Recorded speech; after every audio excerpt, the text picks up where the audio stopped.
বেশিরভাগ মেয়েই আজকের ডেটে রিলেশনে যারা আছে তারা তাদের বয়ফ্রেন্ডকে এই কথাটা সবসময় বলে থাকে যে তোমার সাথে আমি রিলেশনে আছি বলে কি আমার কোনো ছেলে বন্ধু রাখা যাবে না নাকি।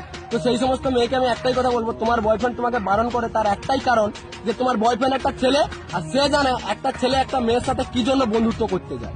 ঠিক আছে, যে বয়ফ্রেন্ড থাকা সত্ত্বেও কিছু কিছু মেয়ে তার বন্ধুর সাথে এমন এমন টাইপের কথা শেয়ার করে যেগুলো বলাও যাবে না। সে বুধের কথা, এর কথা, মানে যত রাজ্যের কথা আছে সে তার বয়ফ্রেন্ডের সাথে শেয়ার করে না, কিন্তু ছেলে বন্ধুর সাথে শেয়ার করে। তুমি তোমার বয়ফ্রেন্ডের সাথে রিলেশনে আছো, পৃথিবীতে এমন কোনো সম্পর্ক নেই যে সম্পর্কতে ঝগড়া হয় না, রাগারাগি হয় না।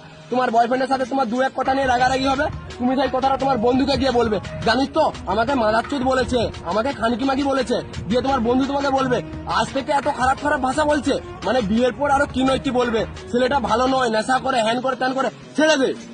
ঠিক আছে, একটা সম্পর্কে একটা ছেলে একটা বন্ধু হিসেবে ঢুকবে, ছুজ হয়ে ঢুকবে, ফাল হয়ে তোমার সম্পর্কের মা চুরে বেরোবে।